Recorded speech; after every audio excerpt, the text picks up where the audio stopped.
Hello, everyone. Welcome to WaterNow Alliance's first Water Webinar Wednesday of 2023. Today, we'll be talking about how to leverage capital markets to accelerate lead service line replacements. I'm Caroline Cook, the Policy Director for WaterNow, and we're delighted that you joined us. Before we get started, let's quickly review some of the functionality of the Zoom webinar. On the left is a general chat icon where you can ask questions related to technical challenges. My colleague Jessie will be able to reply to those directly. You'll also be able to submit content-related questions through the webinar using the Q&A tools that you see at the bottom of the screen. Our panel may respond to your question in writing, so keep an eye out for that in the Q&A box. And a recording of the webinar will be available to you all on the Tap into Resilience resource library. So for today, we've got a great panel. Our speakers are Mark Wee, Portfolio Manager for Alliance Bernstein, Angela Brickmont, CFO for Denver Water, Haley Miller, Internal Controls Manager at Denver Water, WaterNow's own Executive Director, Cynthia Kohler, and Denise Schmidt, Funding Navigator Director for EPIC. So let's walk through the agenda. First, I'll briefly provide an overview of WaterNow and preview how replacing lead service lines is a One Water strategy. Then I'll turn it over to Mark to share his perspective on lead service line replacements as an impact investor. From there, we'll hear from Cynthia, who will cover how and why a utility might take on debt to pay for replacing privately owned lead pipes. Next, Angela and Haley will share their experience with financing and implementing Denver's lead service line replacement program. And Denise will close out the presentations with an exploration of EPIC's Funding Navigator and how they're supporting access to federal dollars. And we will, of course, save time at the end for questions.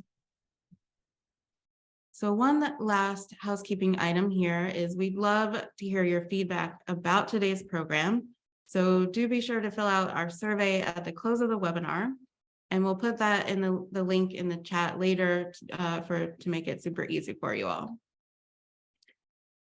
So quick overview, for those who aren't familiar with our organization, WaterNow is a nonprofit network of local water decision makers advancing sustainable, affordable, equitable, and climate resilient water solutions across the One Water spectrum.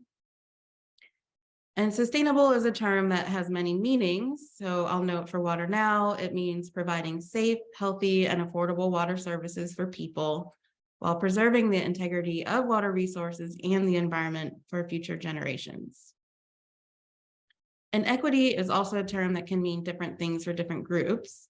For WaterNow, it means universal access to secure, affordable, safe, and healthy drinking water and wastewater and stormwater services. And equitable water infrastructure investment should support the long-term sustainability of our waterways, water systems, and utilities. So before I hand it over to Mark, I do want to put today's discussion into context. As you all likely know, there are an estimated 6 to 10 million lead service lines in the US. These are the pipes that bring drinking water into our homes, schools, and businesses. And then the challenge then is removing lead from these pipes from our drinking water.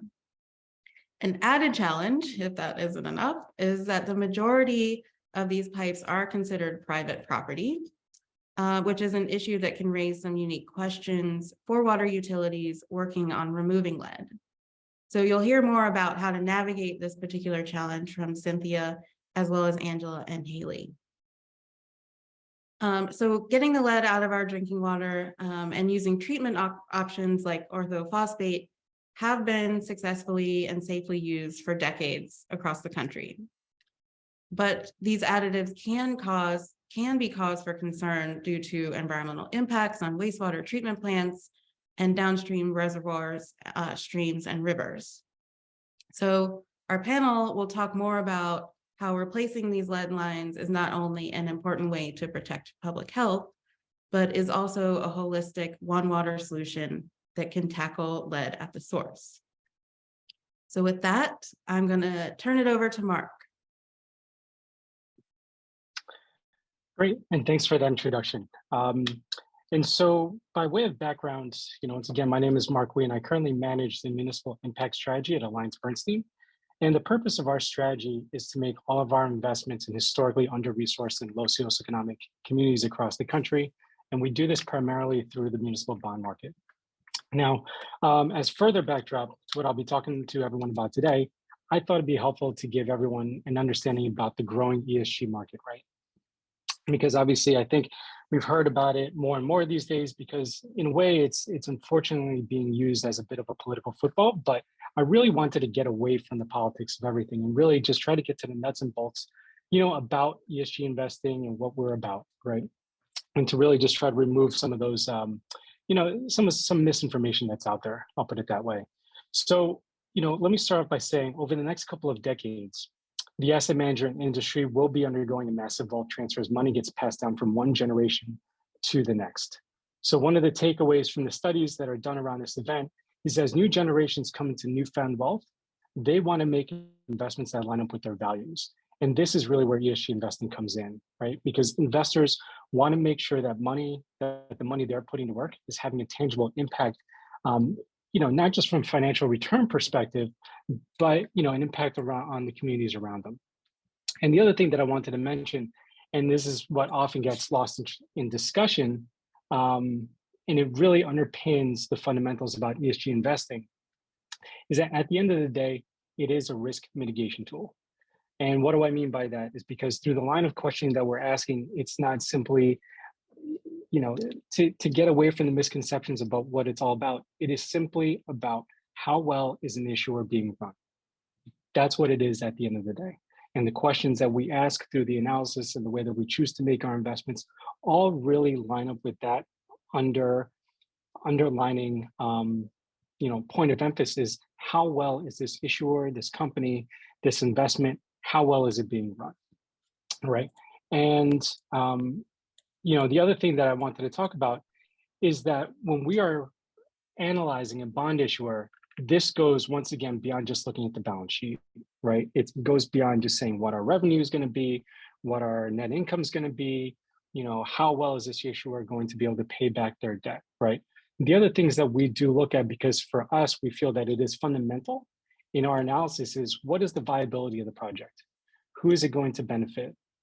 What other benefits will it create for the community? Is this a well-run issuer?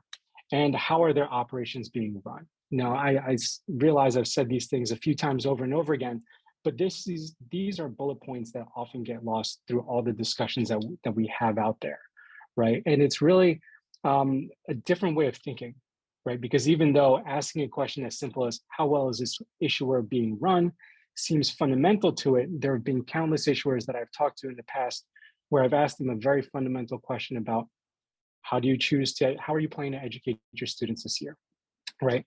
Do you have any leaks in your water pipes? Questions that I think that are fundamental that sometimes issuers, even though I understand the challenges around getting those answers, they oftentimes have not thought about it. They don't have the data around it. And so when we hit those situations, that gives us a bit of pause when trying to determine whether or not this is going to be investment that we want to make. So the other thing that I wanted to talk about with ESG investing, and it's actually a pretty big issue in the marketplace these days, is about greenwashing. So what this is when an issuer promises that they or their project is sustainable or environmentally conscious, but they fail to meet those promises. Now, the research, like I said, that I do, this is where it comes to play, right? Because not only am I looking at an issuer and seeing how well they've been run over the last 5 years or so, over the last 10 years, what have you. But it's also about keeping an eye on the issuer and just saying, hey, you've mentioned to me that you wanted to replace 1,000 lead service lines in your community this year. What happened? You fell short of that goal. What are the challenges that you're facing? And the important thing that I wanted to highlight here is that just because you've set a goal, one, we want it to be aspirational, but two, even if that goal isn't being met, we're also realistic at the end of the day. We know that inflation costs are rising, labor costs are rising, challenges around the land that you have to dig up.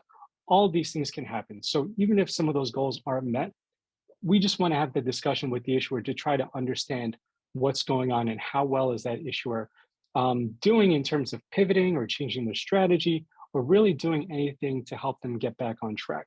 It's not simply, hey, I missed a quarter or I missed a year in terms of the number of lines that I wanted to replace. And simply as an investor, I'm saying that this is a bad investment. That is not the way that we view it at all. It's really a conversation at the end of the day. So that's something that I really wanted to highlight for everybody. Now, kind of moving on to the next bullet point here is, why are we interested in lead service line replacement bonds? Well, I mean, the reason is pretty simple, right? I mean, everyone on this call, we're all on it for a certain reason, right? It's not just because we have these massive dreams of, CapEx projects all across our communities, across the country, but really we understand the societal impacts that our communities have ahead of them, right?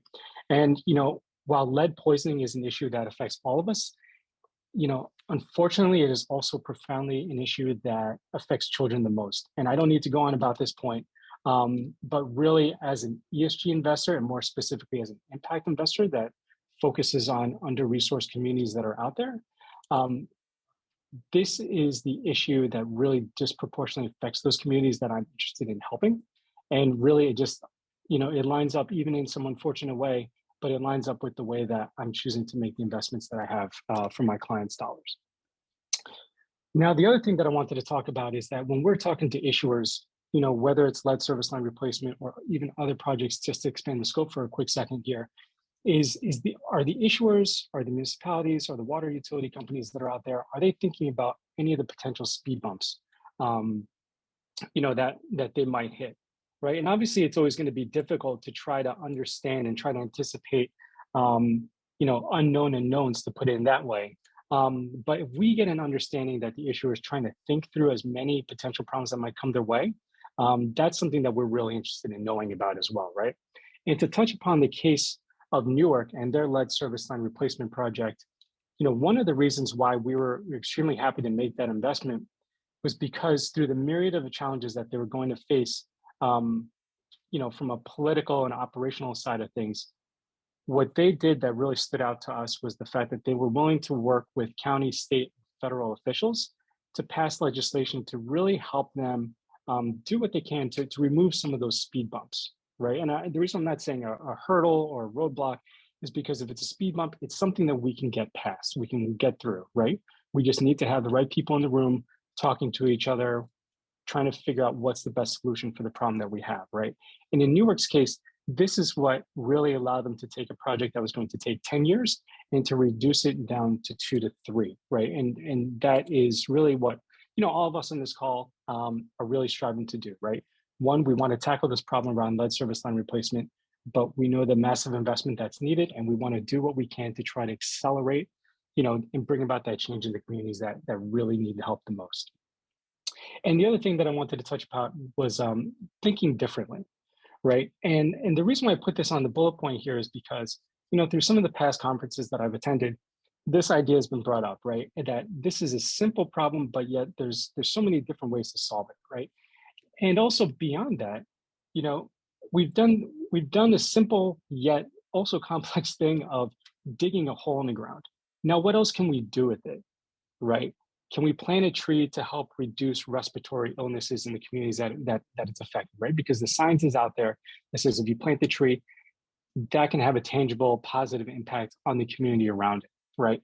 And the other thing is, what are we doing about this issue or rather, are we thinking about this issue beyond just an environmental justice issue, right? Do we understand that this is also an economic issue, right? And what I mean by that is that through all the work that's being done, one of the questions that we're always interested in asking is, are any of the contracting dollars going towards women or minority-owned businesses, right? Is this issue we're thinking about the workforce, right? You're going to need a whole host of people that are skilled laborers that can do this type of work. It's not simply, here's a shovel, go dig a hole and move on to the next one, right? It's more complex than that, and we understand that. But at the same time, is this issue we're thinking about creating any apprenticeship programs? Are they putting And are those apprenticeship programs going towards people that are unemployed or underemployed so that they can improve their career path, or even have a well-paying job, right? So this is something that, with all the dollars that are going to be going into the communities to try to affect this issue, this can also have a profoundly positive impact on the economics of that community, right? To bring in good paying jobs to get the work done. And the last thing that I wanted to talk about is, how do we judge the true impact of this investment, right? And for us as an impact investor, one of the things that's always interesting to me is the data, right? Now, I talked about it before, where we said that if an issuer sets a goal to replace 1,000 lead service lines within a year and they fall short, let's have the conversation around that. But at the same time, if you aren't even tracking how many lead service lines that you are actually replacing, that can be an issue, right? Are we thinking about community engagement, right? What's the number of people that you've talked to help them understand the issue that they have in front of them, right? Because for a lot of the communities that are out there, they don't even realize that this is a problem that is affecting them, right? And on the other side of it, are you doing any data collection to make sure that all those lead service lines that you just replaced, that everything is in proper order, that lead levels in the water have dropped significantly, and that they're no longer, traceable, so to speak? Anything that we can get from a data perspective to really track the progress of our investment, that's something that's hugely important to us. So I've said a lot. I know we're going to do Q&A towards the end of this call, but please let me know if you have any questions later on. Great. Thanks so much for that, Mark. That's a terrific segue to this next subject. Good morning, everyone. I'm Cynthia Kohler, WaterNow's Executive Director, and I'm so glad to be joining you all this morning on this important subject.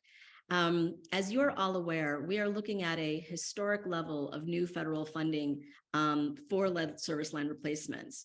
And some have a sense that these new funds will fully address the nation's lead issues. As welcome and as vital as these federal dollars are, however, it will fall primarily to local water utilities to pay to replace lead service lines for the most part. Denise will be discussing the critical issue of ensuring that those federal dollars are available to the vulnerable, disadvantaged communities most in need. But even with the designated $15 billion for lead service line replacements in these federal bills, we are likely looking at a funding shortfall of at least $30 billion. So the question is, where will those non-federal dollars come from? To date, most of the utilities that have decided to tackle lead line replacements are using some combination of rates, grants, philanthropy, and one-off innovations, and that's all to the good. But for many, if not most utilities, these options will not cover the cost of replacing their lead laterals. And here I'm speaking of the 8,000 or so water utilities nationwide that serve roughly 95% of the population. I'm not talking about the very tiny community service systems, which have unique problems and are most in need of federal financial support. Part of the solution lies in the issue of financing versus funding. I had the opportunity recently to be with Professor Jan Beecher, who makes the point that funding refers to who pays for infrastructure, while financing refers to how infrastructure is paid for over time.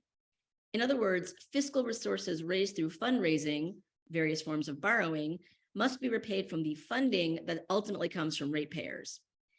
So debt can be controversial for many utilities, so why raise it in the context of lead service line replacements? There are various reasons, but let's start with the biggest: time. If you're relying mainly on annual rates, there will only be so many lead lines that can be replaced each year as funds come in. Just one example, the city of Chicago, with a major lead line replacement challenge, estimates that it will require about 70 years, 70 years, even with federal support, to replace all the lead lines in their service area. That's a lot of exposure for generations of families. Capital financing for lead line replacements can enable utilities to raise cash upfront, as Mark was talking about, just as you would for other major investments, and deploy it across communities far more rapidly. For communities that cannot rely entirely on grants or forgiven loans, there are a number of benefits to using debt to finance lead line replacements. It brings in cash upfront, enabling investment at scale and development of the workforce capable of getting the job done. It supports public health and safety by empowering communities to address the issue far more rapidly than otherwise. It also matches costs with benefits. replacing these lines are not annual expenses, which is what annual cash is supposed to be used for. They are long-term investments and should be financed that way.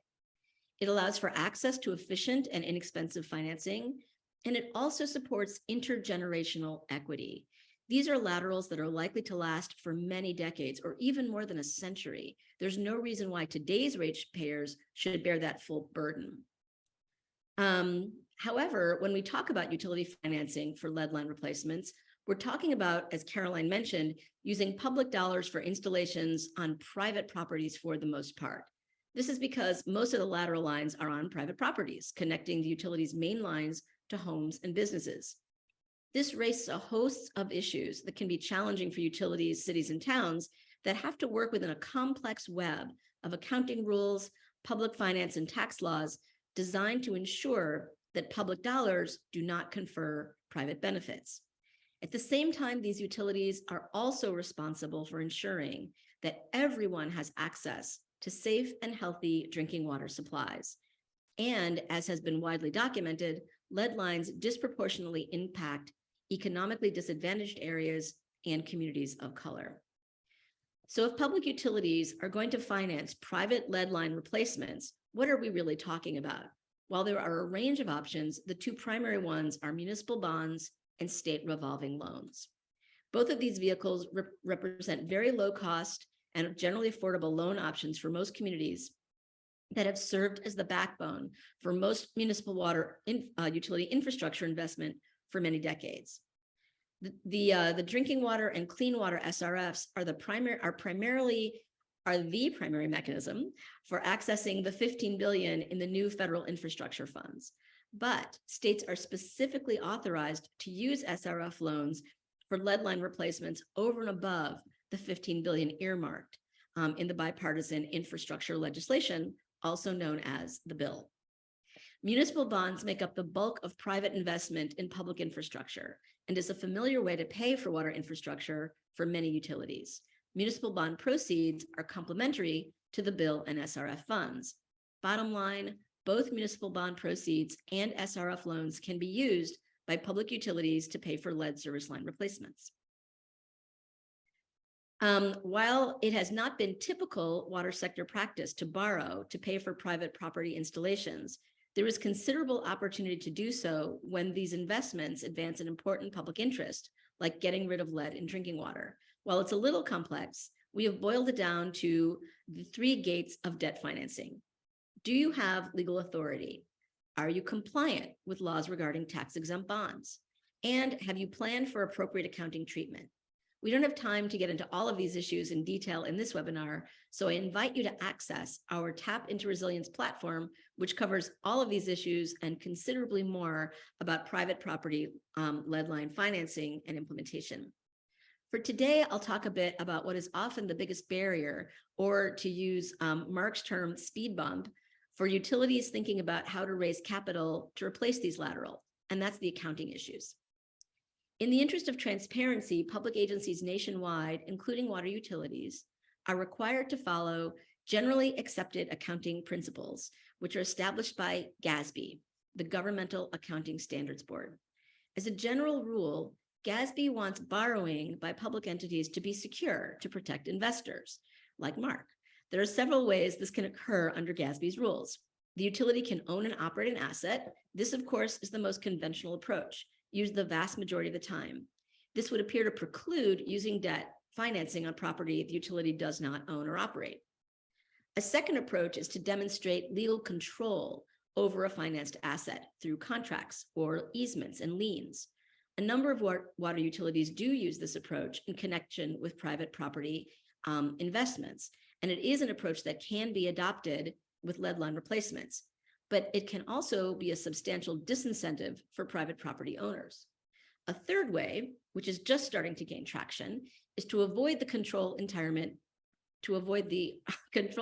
requirement entirely, not enough coffee, and to instead ensure the loan, to secure the loan using regulated operations accounting.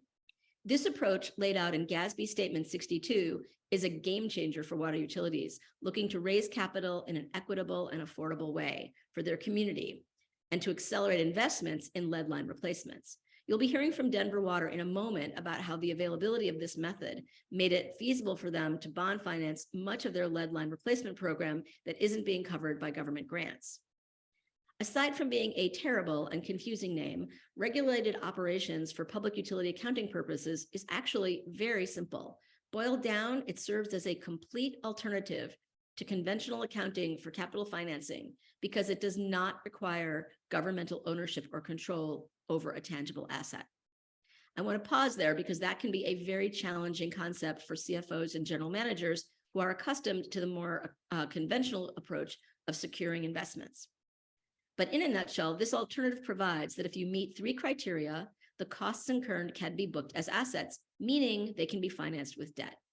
These criteria are: the entity has legal authority to set rates, the rates are designed to recover the cost of the specific activities you're investing in, lead line replacements, and it is reasonable to assume that the rates will in fact recover those costs and can be collected from consumers.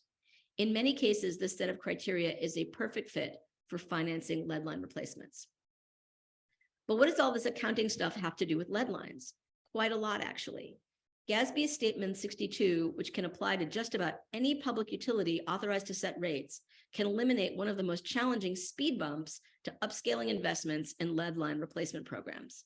By securing loans with the promise of repayment through rates, GASB 62 provides utilities with a path to finance private property improvements that has proven elusive for many years. It enables the utility to create an asset it can borrow against without ownership or control. It allows the utility to borrow to invest in infrastructure it doesn't operate.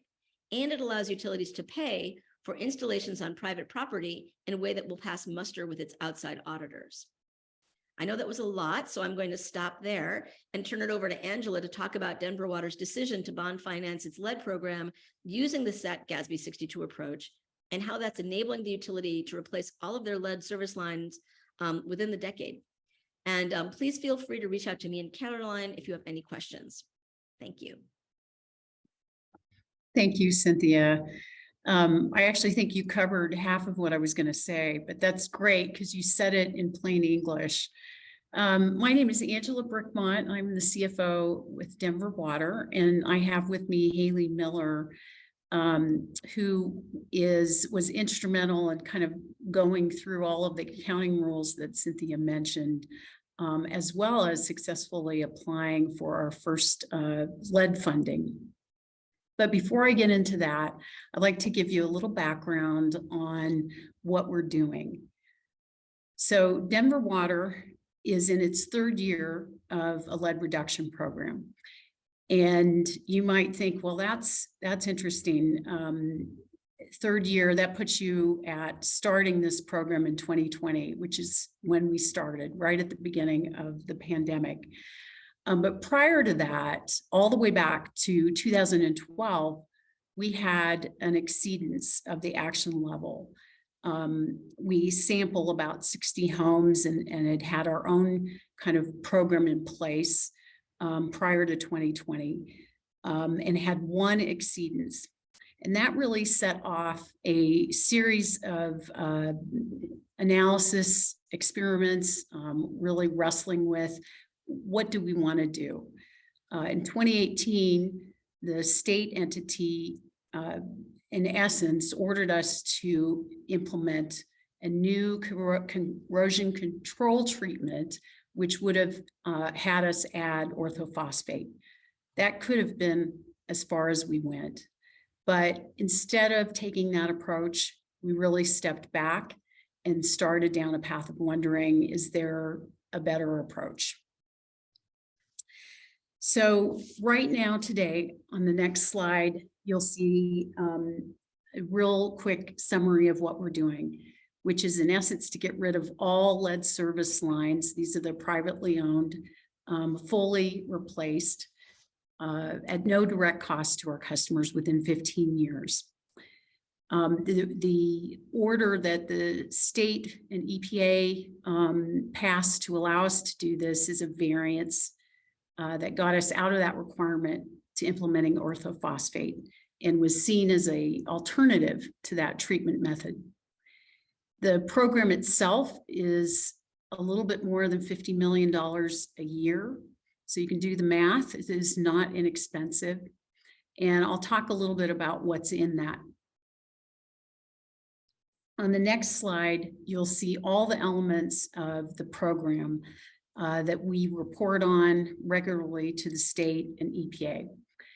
Now, we didn't start with a perfect donut of, here's what we want to accomplish, but each one of these has some implications and really played into asking ourselves, what do we want to accomplish with this? Simply putting in additional chemicals doesn't actually get rid of lead at its source, which are those privately owned service lines. We knew that replacing it at the rate that we had been would have taken us, like the Chicago example, probably 70 plus 80, maybe 80 years. So how do we think about that? Is that the right way to efficiently get rid of this problem? We worked with regional partners. That was really important. We looked at downstream impacts, stormwater impacts, what are the costs to treat orthophosphate, and the fact that we will always have to be adding it once you start down that path. So long and the short, these are all the elements of the program that we really said, this is what we want to accomplish. And then how do we do that? So the next slide is really a quick hit on all the elements of the program that we voluntarily agreed to do as an alternative to orthophosphate. So we are managing the pH of the system as part of corrosion control.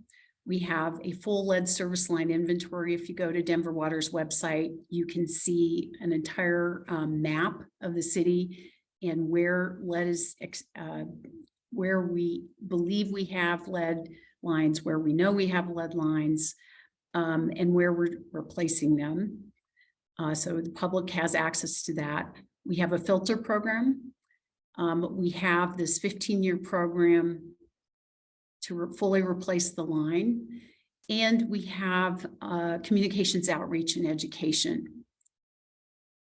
And one of the things that I'll call out on this graph is I mentioned earlier that we started this program in March of 2020. Not a great time to be starting a brand new program of this complexity, where you're actually having to knock on doors and get customers to let you in. So that was certainly difficult. But what we did find is a lot of people were home.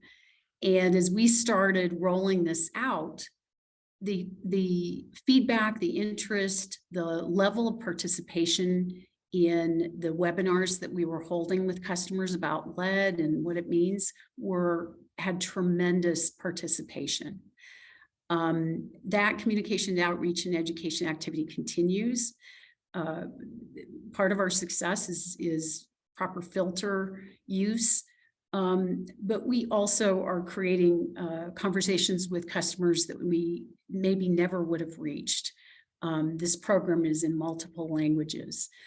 And once you do an inventory and look at where you have those lead lines, what we found is they are in those disadvantaged areas of the community where maybe those homes haven't been upgraded. So this was an opportunity, in essence, to reach out to those customers, and we had a lot of interest in the program. This is our dashboard that tells how we're doing on everything. We are up to date on all of these elements. And I'll point out that we are seeing that 3.9 parts per billion, 15 parts per billion is the action level, is lower than we had even anticipated we'd be. So through the filters, through the acceleration of removing the lines, and through the additional pH, we are at a safer place for our customers in terms of health and safety. So moving on to the next slide, I will say that Cynthia did a nice job kind of highlighting what the options were. We were, just like everyone else, sitting there thinking, how will we pay for this? $50 million a year for 15 years isn't something we had planned on. I knew that we would need to debt fund it. That was absolutely critical so that we could spread those costs over multiple generations. What I didn't know is, okay, if we didn't have a lead program at that time, I had initially thought that our only option was to try to cash fund it if we couldn't somehow capitalize the cost of those lines. So as we looked into that, the first hurdle we saw was, well, how do we do that if those are privately owned? Cynthia did a nice job talking through why this is something that you can do through the accounting rules that already exists. But in essence, our hurdle was, our initial hurdle was, how do we debt fund something that is privately owned? If you go to this, I think this is our last slide. Haley, I really can't see, I did this as soon as I talked to WaterNow about GASB 62, and they had done some work on this. Haley went about researching every part of this rule, and it's existed for some time. I know some people are familiar with the concept of regulatory assets. The bottom line is, as we looked at the requirements that Cynthia talked about, we realized that we can say yes to all of these. So doing this, putting privately owned lead lines on our books, all of a sudden is an option. One of the questions we asked ourselves is, well, if we do that, are we obligated to then replace that privately owned line? And it's clearly spelled out that we do not. The bottom line on this, I would say, is we had to convince ourselves that we could do it. And if there are questions about this, I would encourage you to get your auditors to work with WaterNow to really understand that this is an option that we have. And I frankly think there are other things we can use this rule to do. So you can capitalize it, and then it's a matter of figuring out how do you piece together the financing. As a kind of footnote, I'll add that we just recently, in December, with Haley's help, closed on a loan with our state, an SRF loan that has a combination of grant and our principal forgiveness and a very low interest loan. But we also have issued tax exempt bonds for the lead program. So we have a multi-pronged approach to financing lead lines and spreading those costs over multiple years. And my last point is it's doable, and we've done it. And I will hand it over to Denise.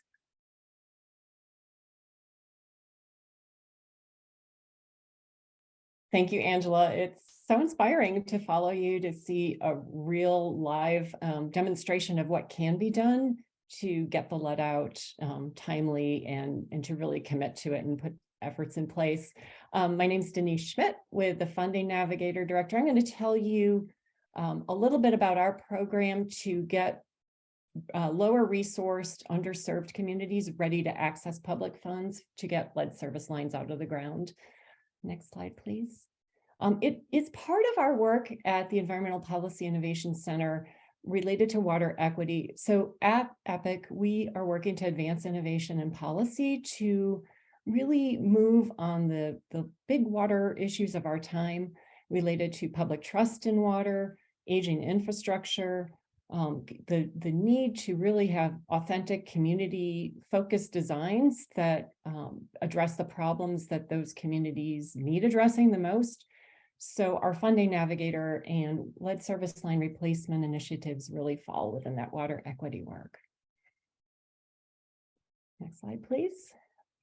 So y'all have heard enough already about what we're seeing as a great opportunity. This is the moment if there has ever been a moment to address this public health issue for these underserved communities, now is the time. The bipartisan infrastructure law, IIJA, choose your acronym, really offers a tremendous opportunity to enhance equity and resilience through this $50 billion and 15 million specifically carved out for lead service line replacement to invest in water infrastructure nationwide. As probably most folks on the call know, the mechanism used to dispense these dollars is through increasing annual allotments to the state revolving funds.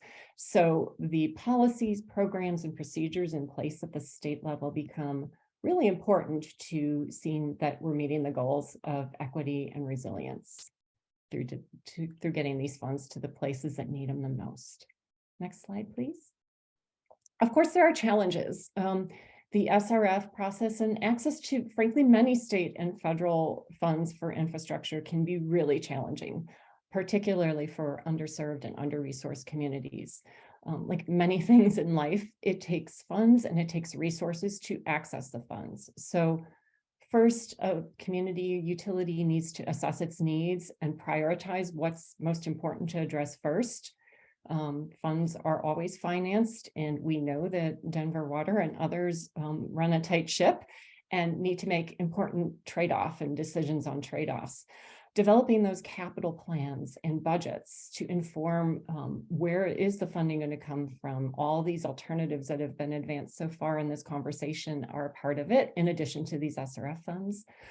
Finding the programs to finance the projects which are the best fit for that community. Water, as you all know, is hyper-local.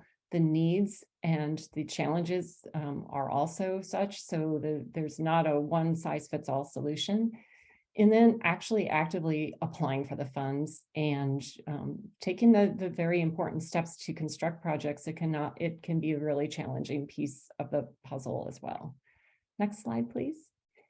And so these under-resourced and overburdened communities typically will be challenged in one or multiple areas of what EPA has, the shorthand is TMF. It's a way to assess the community's capacity to take on additional projects and deliver safe, reliable, affordable service. The technical, managerial, and financial capacity, when you think about each legs of this stool or these bubbles as you see them presented here, really kind of need to be in place in order to advance on a complex program such as lead service line replacement. Next slide, please. And the reality is that most drinking water systems have not applied for or received SRF assistance in the past. Our research has shown that the proportion of the systems and the population served by systems that receive the assistance nationwide is disproportionate to the need, and then the population served as well. So we know that there is a need for additional assistance to make sure that these funds get out to the places that need them the most. In addition to the number accessing it, communities of color and those that have not received assistance in the past, it's sort of like a reoccurring situation where they're less likely to apply if they haven't had success in the past, and have higher incidences of poverty and low older housing stock, et cetera. They're less likely to receive assistance. So our solutions are, next slide, please, through the Funding Navigator. So this is a program to, as I mentioned before, get communities ready to apply and successfully receive awards for investment, public funds for investment in water infrastructure, and coupled with, next slide, please, our lead-free water initiative, which is all about getting these lead pipes out faster, efficiently, and equitably. So next slide, please. So there are 4 roles for our Funding Navigator, and we know that there are navigators out there for broadband. There are folks providing this kind of technical assistance. Our model involves these 4 key roles, and I will say that community engagement is a piece of each of these roles, each of these boxes, depending on the place and the needs. So our first step is to recruit utilities who would otherwise be unlikely to access state and federal funds. I mentioned that report. that outlines who those communities are. We believe that, the state revolving loan programs do a great job of promoting what's available. They're a bit more passive in terms of here's a webinar and that here's the money, come get it. We believe that a lot of these communities, and in fact, many that we've done some outreach to already, just aren't aware that this is available and what the first steps are to take to access them. So doing proactive outreach is our first step, and then meeting with those utilities to see what those problems are in that place. What does the community see as a top priority to address first? And which ones they want to surface to tackle and pursue receiving outside public funds to get them done. And then it's about efficient handoffs to professional service providers. So there are others in this space. Sometimes it'll take an engineering design is required in that next step. There'll be environmental review in some cases.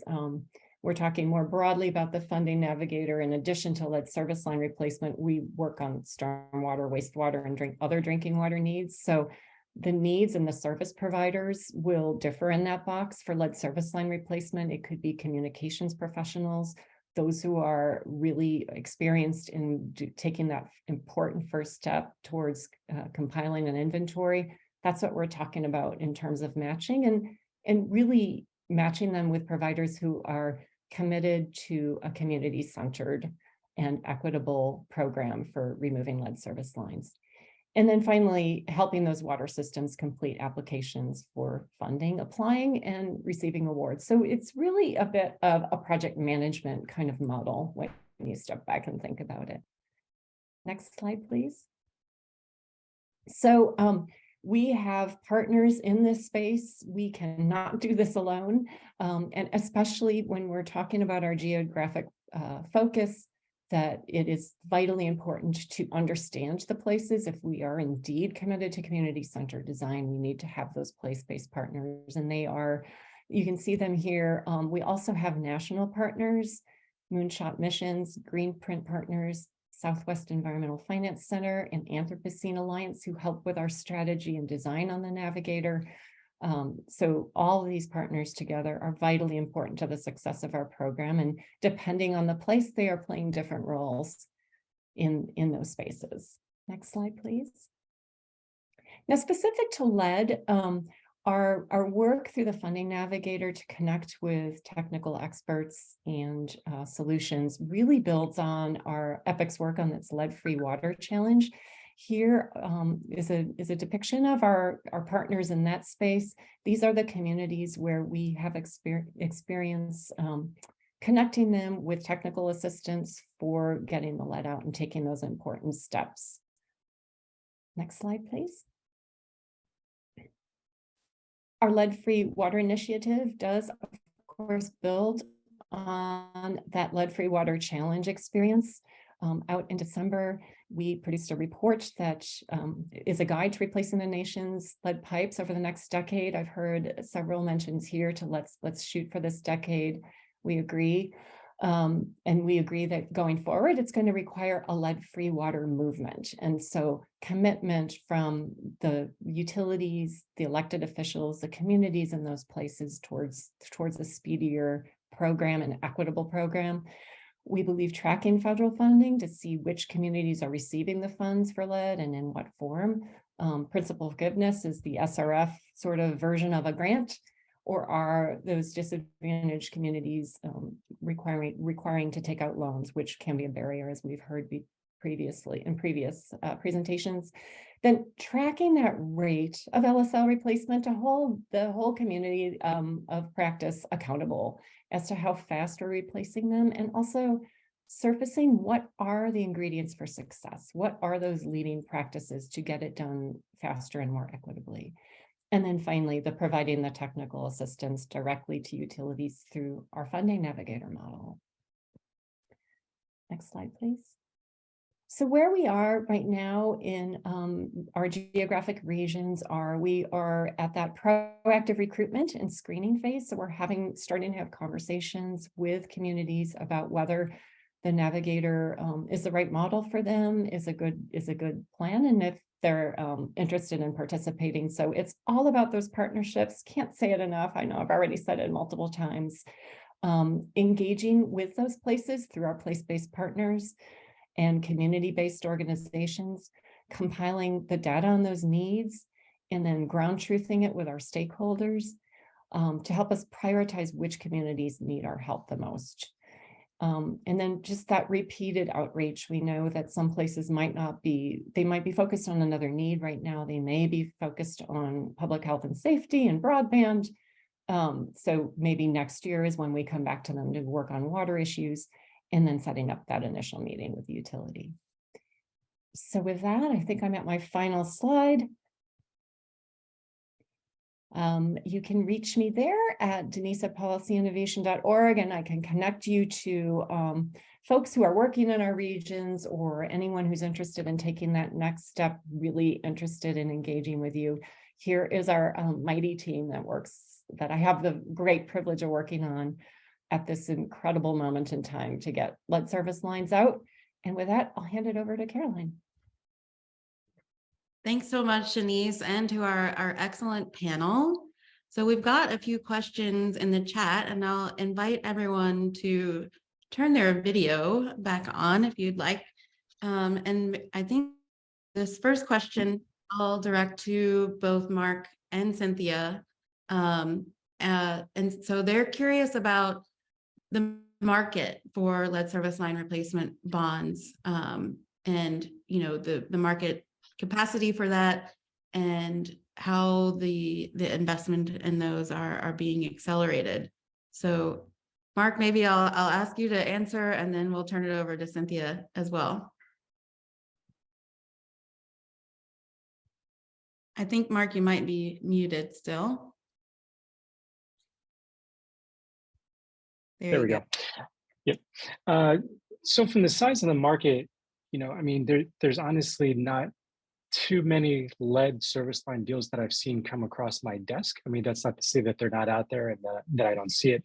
But there's demand out there. But the one thing that I failed to mention, in my earlier comments is that, as much as there is demand from ESG investors such as myself and, in water utility bonds, lead service line replacement bonds, the practical matter is that at the moment, we are not seeing that sort of greenium, so to speak, right, to put a label on it, right, where you see that just because this is a lead service line deal, that the cost of capital is coming down dramatically, right? So that's one thing that I would keep in mind, is that if you are going to be tapping the municipal bond markets, just like any time for any other project, it's good to just be in touch with your FA or your banker, but just to keep an eye on where the current markets are, right? Because as we know, the cost of financing even 2 years ago, Angela could speak very well to this, as when Denver brought their bonds, was in a very different interest rate environment than we are today.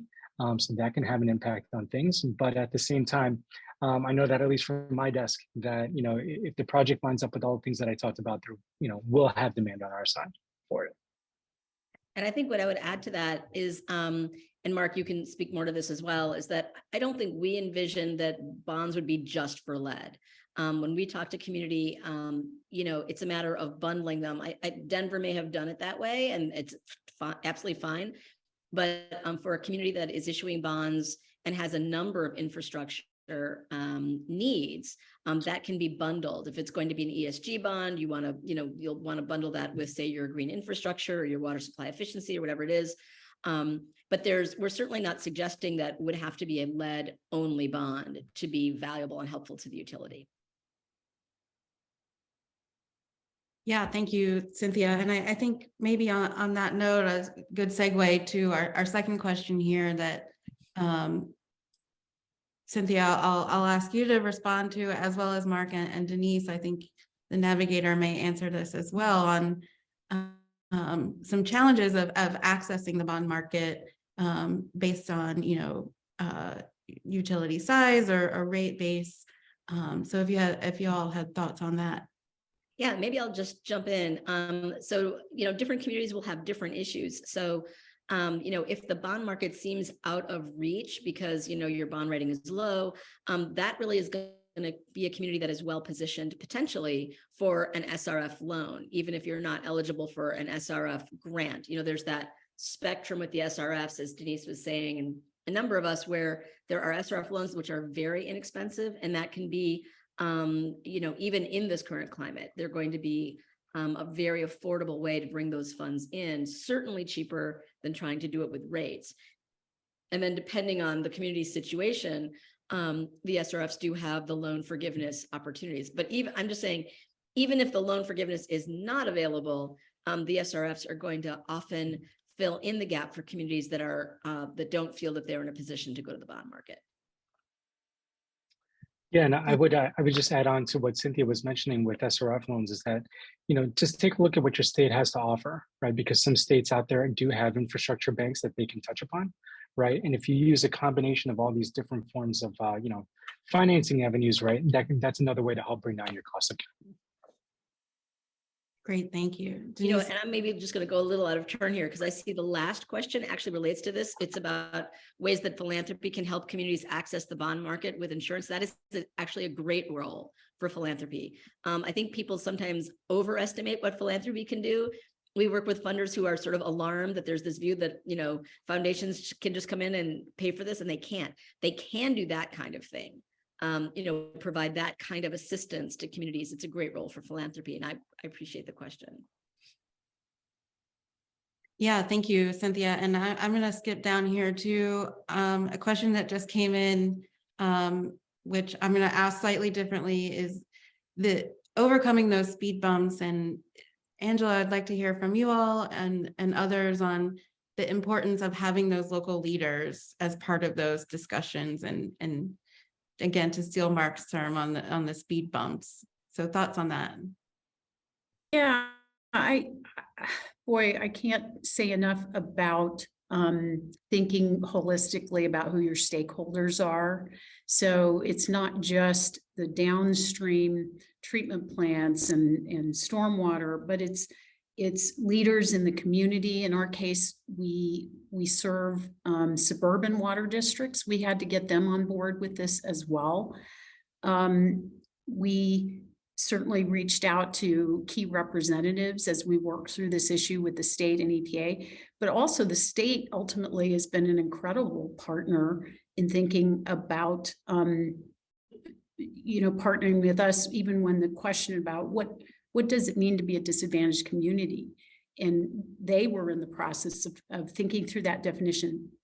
So I think what I can't speak to enough is to say there are a lot of partners in this, and you want to have those conversations. What you don't want to do is be backed into a corner and not having thought through it ahead of time on what you want your solution to be. Excellent. Thanks, Angela. Well, just keeping an eye on the time here. I know we've got a lot of questions in the Q&A, so we'll see if we can follow up with those offline. I don't want to volunteer our panel, but we'll work with them to get those questions answered for you all.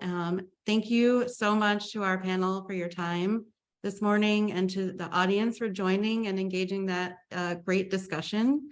Just a couple announcements as we wrap up here for today.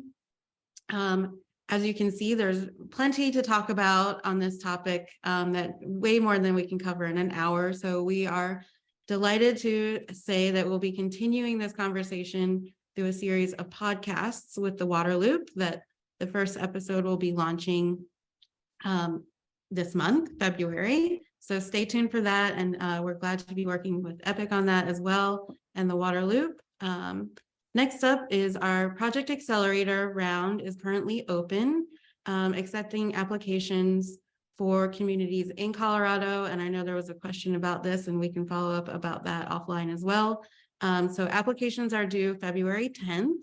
Please reach out to us with any questions, and you can find more info on that in the link in the chat. And then as a last reminder, we'd love to have you all join WaterNow. It's free to sign up, and it gets you access to additional resources and other membership benefits. The link is there as well.